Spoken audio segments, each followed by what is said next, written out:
Paris a couple of weeks ago. I told you that last week. And Jenny and I were in a cafe. We were up on a hill in Paris. Maybe some of you have been there before. It's just an artist district. And we walked around for a little bit, and there's artists in the street who are doing paintings, and you can buy their works. And they'll have people sit down, and they'll draw pictures of you. I asked my wife, Jenny, I'm like, hey, you want to sit down? We'll get your picture. She's like, no way. We are not doing that. We kind of enjoyed walking around a little bit. And then we sat at one of those cafes where you're kind of sitting out on the street. And we're eating our food. Well, then artists start to come up to you at the cafe and say, oh, could I draw your picture? And much to the chagrin of my wife, I told one of those artists, yes, draw our picture together, right?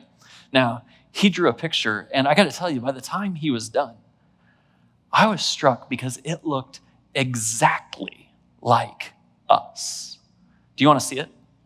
Yeah, this is the picture that he drew.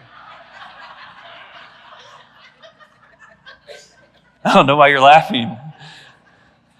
Do you think it possibly doesn't look exactly like us? My wife is a beautiful woman, but just so you know, my wife is not 22, nor am I, right? In fact, we didn't look this way when we were 22. My kids looked at this picture and they're like, Dad, if you look at it, your face and Mom's face look exactly the same. All he did was put different hair on the other people. And I'm like, I don't care. He signed it and I paid him some money. I'm taking it home and putting it on my wall. That's the way it is. But it's just so common for us to be interested in presenting ourselves in a way that we aren't really.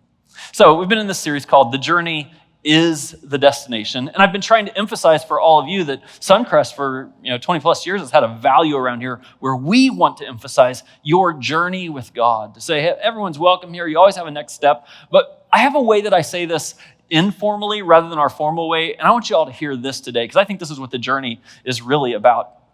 Our journey value essentially says this, that God loves you just the way you are. Man, this is so important for you to know. You don't have to change for God to love you. In fact, changing doesn't increase God's love for you at all. God loves you just the way you are.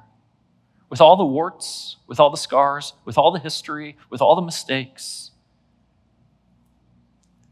He loves you just as you are. And maybe someone in this room needs to let the love of God flow over them today to know that God loves you just as you are. And then the journey part of this is to acknowledge that He loves you too much to leave you as you are. He has a vision for your life, something that's better than your life is right now. He has more strength for you in your future that He would like to lead you to. He loves you too much to leave you where you are. He has more hope for you. He has more meaning for you, and He wants you to live a more meaningful life. And this is the whole idea of the journey, that God receives us just as we are. And then because He loves us, He has a vision for us for what's next. Now, at the core of this series is the idea that a lot of times we get too focused on the destination, right? And so this is trying to balance out now and later. And I've been trying to lead us to this idea that excessive focus on destinations actually causes us to miss out on this life. It's not about some vision for the future, some destination to drive at, but to not miss what's going on in the moment. And sometimes followers of Jesus are kind of the worst at this, especially in light of our faith and our understanding of heaven and the afterlife. It was Oliver Wendell Holmes who said, most Christians are so heavenly focused that they are no earthly good. And I think, I hope that's not true of us, that we're not so focused on the afterlife that we miss out on what Jesus wants us to do here. Jesus said it like this. He said, the thief comes only to kill and steal and destroy, but I have come that they may have life and have it to the full. And I just want you to think about this fullness of life for a little bit. One of the things that I, of course, like to do is watch people and study people and pay attention to people. And I've learned a lot about human nature over the years of being a pastor. And one of the things that I've come to discover about every human being, you, me, everyone in this room, is that all of us want to be known for something. All of us want to be known for something. It might be that we want people to to see us as beautiful, see us as successful, see us as great parents, see us as whatever. All of us want to be known for something.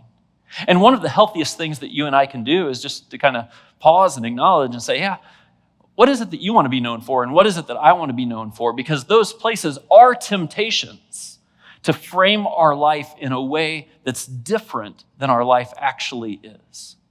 So I thought what I would do today is just begin with myself and acknowledge something that I want to be known for. And then we're just going to go around the room. We'll go with you next. Good? Then you next. And no, we're not going to do that? Well, maybe you could just think about it with me for a moment. You know, I've told you actually a few times over the last month or two that one of the things I know I want to be known for is to be smart. And one of the most embarrassing things for me is if I find myself in a situation and I don't know an answer to something that I ought to know the answer for, and I find myself getting worked up a little bit about it and recognizing like, this isn't good, and then trying to fake it a little bit. Another thing that, just so you know, that I want to be known for, that's important to me in my image, is that I want people to know that I'm smart with money, that I'm responsible with money. And there's all kinds of ways that shows up in my life. If I tell you that, you know, if we're in the commons area and I tell you that, oh, my wife and I went to Paris, I'm also going to explain to you how we got all the discounts that were necessary to get there. Like we all try to justify something in our own story. And when you find yourself in a place where your life, your actual life, isn't living up to what you want to be known for, all of us are prone to pretend. And we tend to pretend in one of two ways. We might pretend by portraying ourselves as better than we are, or we might pretend by hiding the thing that is true in our life that we couldn't allow for people to know.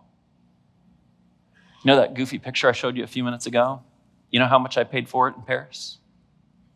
I'm not telling you, because I'm embarrassed by how much I paid for it. I noticed this in myself. I had a friend who I showed the picture to. He's like, hey, how much was that? I'm like, not that much. Not that much. He's like, 50? I'm like, no. Now you want to know how much I paid for it, don't you?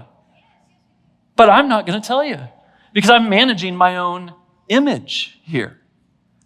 And I just want to say, when you and I get into a place where we start focusing on managing our image, you and I actually become imaginary people. And the problem with being an imaginary person is that you become a person who nobody really knows. You see, life to the full, I want you to think about this. Life to the full is only available to the real you. When Jesus says the thief comes to kill and steal and destroy, but I've come that you might have life to the full, one of the things that he's inviting us to is an authentic life. And here's what he knows. In an authentic life, where you're not just managing your reputation, you actually have the chance for rich relationships. Some of you have heard me say this before. I don't think I can say it too much. But the problem with managing how we present ourselves to people is that we all know that the person across the table from us, our friend, our mother, maybe even our spouse, doesn't actually know us. They know the version of us that we're willing to present, which actually means that they don't love us. They love the version of the person that we presented, which leaves us in a relational world that's very dissatisfying. Because unless you can be fully known, you can't be fully loved. Why is this life to the full? Well, it's because in this life, you're oriented toward growth.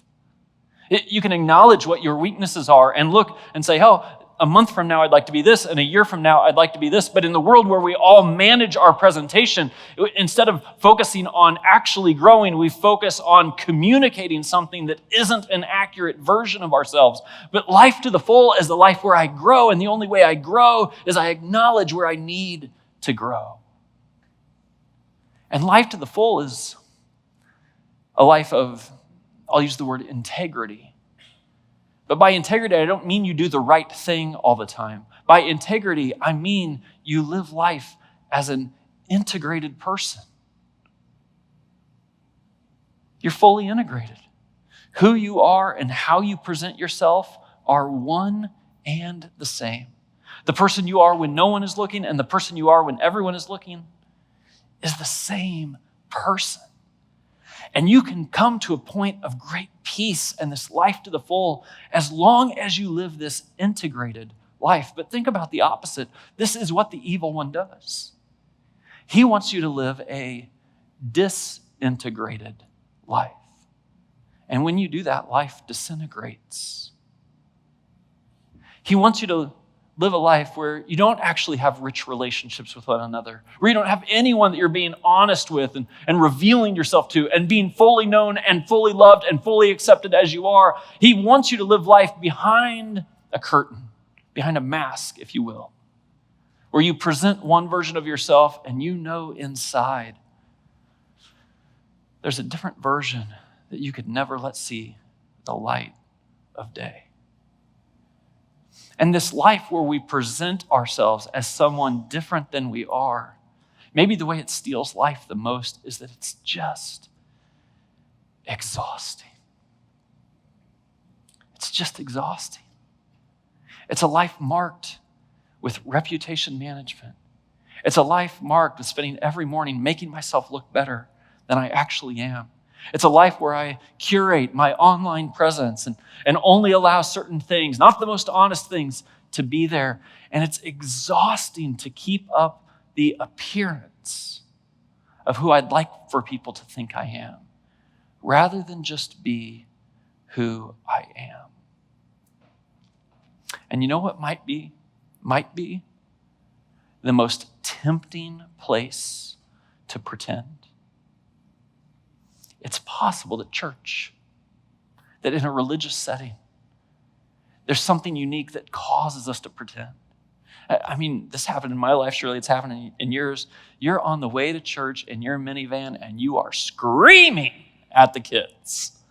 But the moment you're out of that minivan and you walk in these doors, oh, good morning, good to see you today. So, authenticity. Being who you are, being comfortable with who you are, presenting yourself as you really are, it's actually one of these key gears that when we get them moving together, we realize that the journey is the destination. Look at how these gears fit together with me. We've been talking about identity and truth and God. Today's authenticity. And next week, we're going to talk about our relationships. And of course, the relationships never become rich unless the gear of authenticity has been active.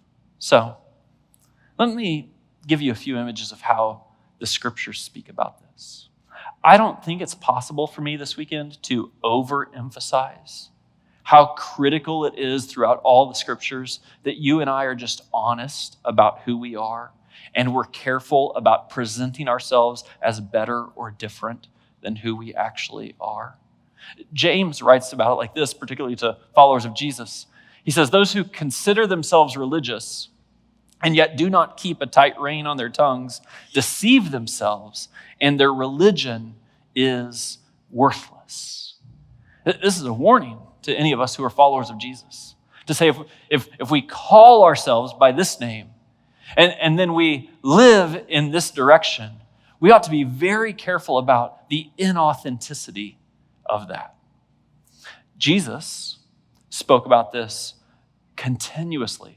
In just a moment, I'm going to read you a parable that he told all of us about this, but think about all the themes Jesus hit. When he would talk to the Pharisees, he would talk about how they clean the outside of the cup, but they leave the inside of the cup dirty, meaning they have a presentation, but on the inside, something's nasty. He says, you sometimes have whitewashed tombs, but there's dead bones underneath. He says, listen, you're presenting yourselves in a way that isn't accurate. It's Jesus who said, maybe this is for you today, let your yes be yes and your no be no. It's Jesus who would call out hypocrites, who would speak of removing the plank from our own eye before speaking to someone else about the problem they have with a speck of dust. And when he tells this parable, I want you to listen to it and just give yourself a moment to say, which one of these two people am I? Jesus told this parable. He said, 2 men went up to the temple to pray. One was a Pharisee. This is just a religious person. Any of us in this room could potentially fit the category of Pharisee, someone who says we take our faith seriously and try to live it out. And the other, a tax collector. Now, the tax collector is the worst of the worst. Think of a drug dealer who stands behind the school and sells prostitutes while he's dealing drugs. Okay, that's the best image I have for you. So there's this religious person, and there's this kind of worst pit of society sort of person. He says the Pharisee, the religious one, stood by himself and he prayed. Oh God, I thank you that I'm not like other people, robbers, evildoers, adulterers, or even like this tax collector. I fast twice a week and give 1/10 of all I get. Now, it's hard to read tone into the passage sometimes. And I could read this very aggressively and you'd think, that's never me. If you stood on a street corner and prayed to God, oh, thank you, I'm not like those robbers, those evildoers, that tax collector. None of you have ever prayed like that. You think, oh, that's not me. But it's possible the prayer went more like this. Say, God, I'm just really grateful, God, that I'm not like my neighbor. Oh, thank you, God, that I'm not like that coworker. Or God, that's your goodness. God, I just thank you that I'm not like the bullies at school. God, thank you. God, I try to do my best. I try to be generous with my money to you. I try to do, God, that's me. But the tax collector stood at a distance. He wouldn't even look up to heaven, but he beat his breast and said, God, have mercy on me, a sinner. It would just be worth asking. I'll just ask myself, Greg, do your prayers to God feel more like the first one or like the second one?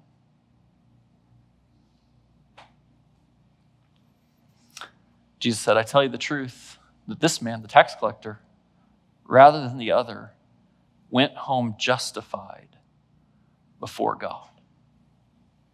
For all those who exalt themselves will be humbled, and those who humble themselves will be exalted. And Jesus is giving you and I, at least if you're a follower of his, a vision for your life to say, be very careful about presenting yourself to God or anyone else as better than you are. God would rather have someone who's horrible and honest about it than someone who's pretty good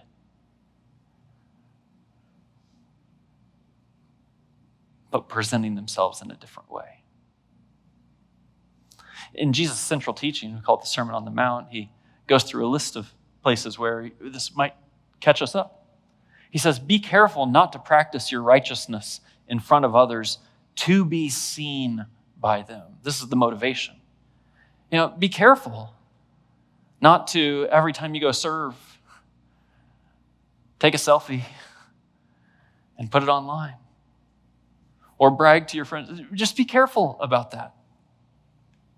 Not to be seen by them. And when you give to the needy, don't announce it.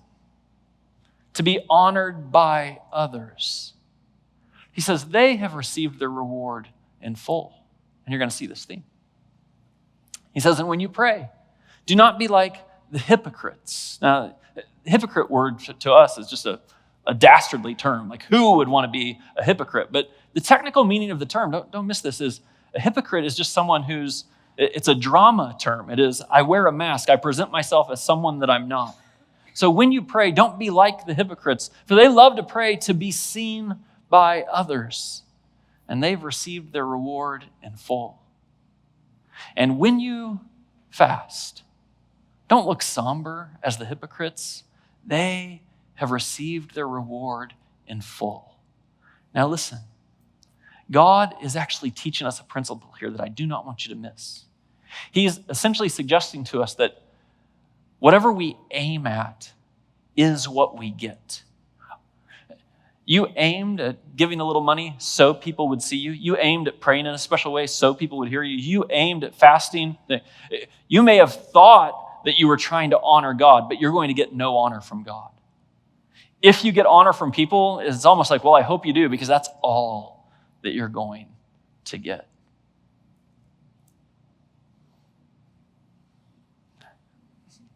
I need to say this. I've been thinking through this week, and I need to say it in a way that I hope will hit all of us.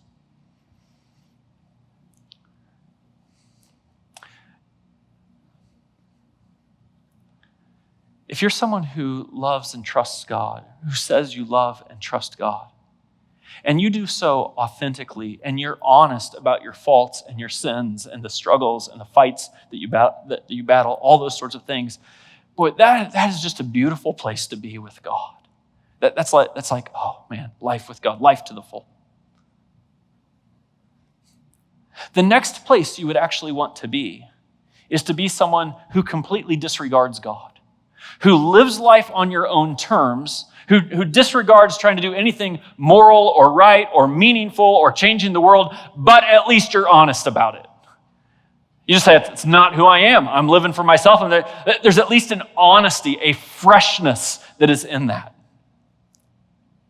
And in the way that God views people, the very worst person, even below the horrible person who's honest, is the person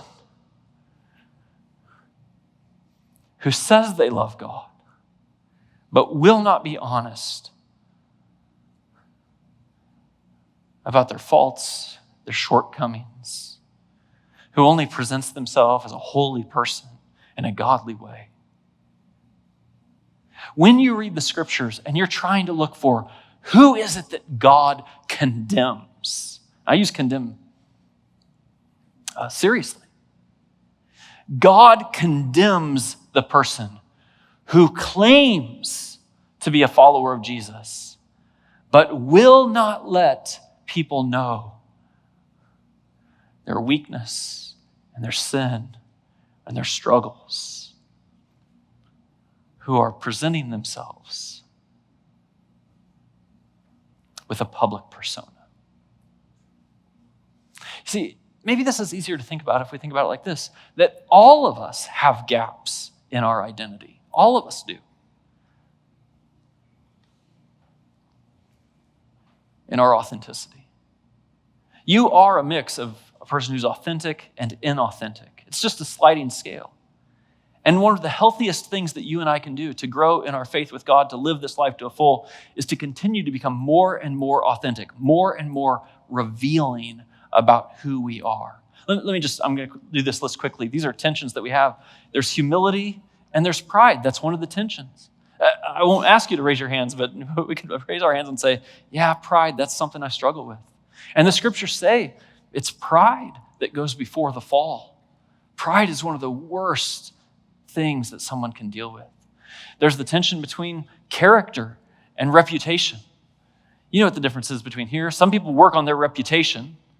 Other people work on their character, what's inside. There's the difference between the inside and the outside, with who I really am and what my honest struggles are and the doubts that I have and what I present to the world. And Jesus is asking us to close the gap on the distinction, the gap between the inside and the outside. And then there's the difference between confession and concealing. And I want to ask you to think a little bit today about what you might be embarrassed about if it came out. This is what you are, of course, concealing. And wonder for a moment, what if you could shift from concealing it to confessing it? Could you even imagine that? So, life to the full is the path to increased authenticity. And before we go today, I want to ask you to actually take steps into this authenticity. Listen, I'm not asking you to do this with everyone. I wouldn't ask you to come up on the platform and announce to everyone your difficult things, but I do ask you to reveal it to someone, or as I would describe it, your trusted circle. And when you can reveal certain things to your trusted circle, I think that you'll find that you actually come alive. What do I want you to reveal to your trusted circle? I want you to reveal, first, confession of sin. Now, I'm asking you for a lot here, but I want you to think about it. Probably almost all of us have some sinfulness in our life, someplace where we're not living up to God's standard, someplace we're not even living up to your own standard, but you're hiding it. You haven't revealed it. You haven't confessed it to anyone. And I want you to imagine right now what it would look like for you to confess that to someone else. Second, what if you revealed an acknowledgement of your weakness? This is so wild to me because from time to time I'll have someone from our church tell their story of the work of God in their life. Of course, the work of God in their life often begins with a place where they've failed, or they're weak, or they've messed up, or they've sinned. And people will sit with me and they'll say, "Oh, Greg, I don't know if I can tell that part of my story. What would people think of me if they knew that I was weak?" And my answer to them is always the same. People will connect with you. People will respect you. People will want to hear more about your story. When I tell you, honestly, that Jenny and I for years struggled in our marriage, at one point didn't know if we were going to make it, I've never had a person come and judge me for that. What I do have is people who come and say, "You know what, Greg, I appreciate you saying that because I don't know who I could say this to." It's a disclosure of our battles, of telling the truth about things you wrestle with inside, and finding a friend who you can reveal that to and who can support you and pray for you and walk with you through that. And maybe in life, in American life, it's telling the true stories about your family. Every family, I think, has stories that don't get told.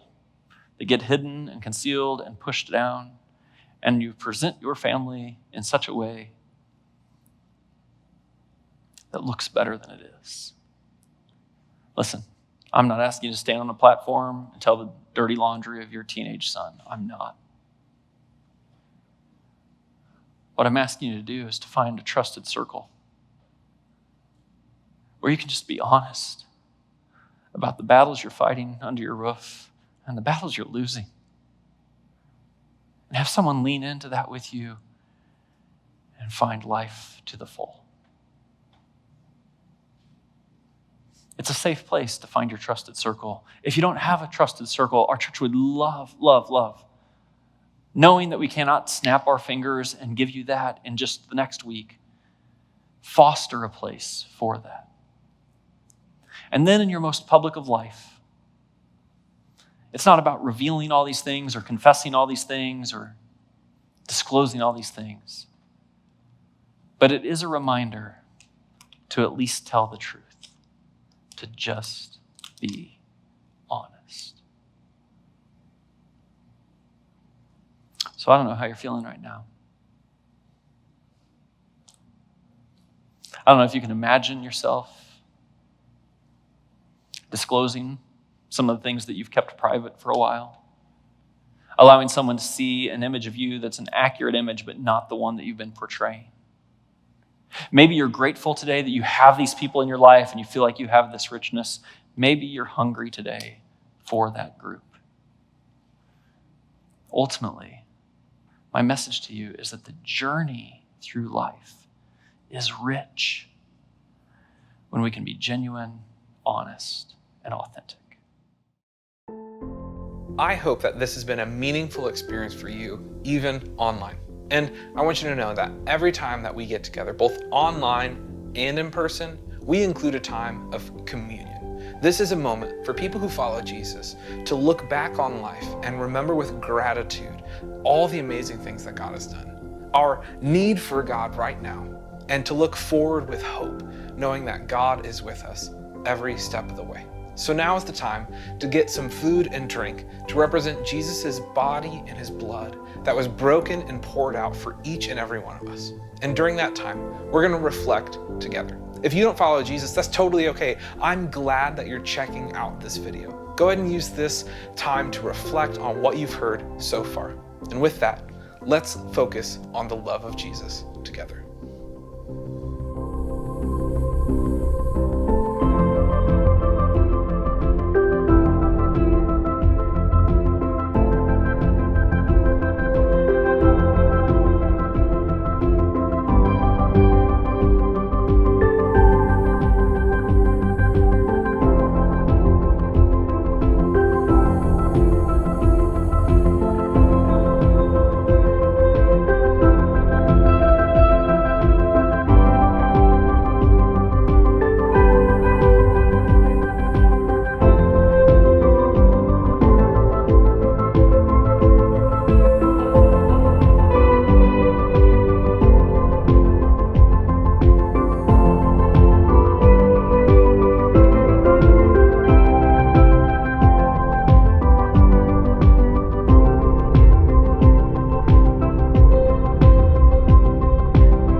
Jesus, you change everything. Lives healed, hope found here now. Jesus, you change everything.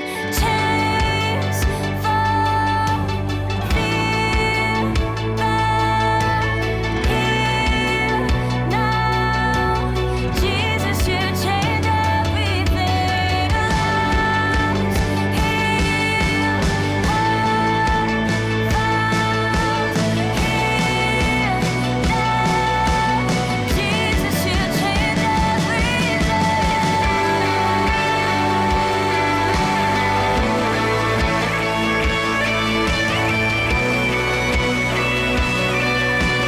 Jesus,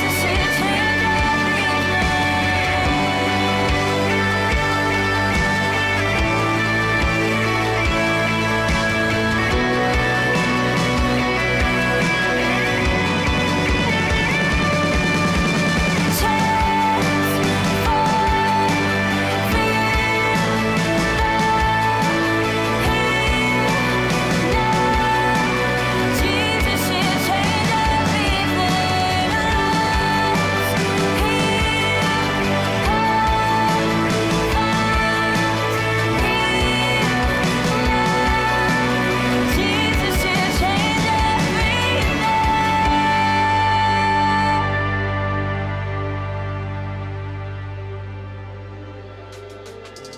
Before you turn off this video, go ahead and hit the like, subscribe, and share button.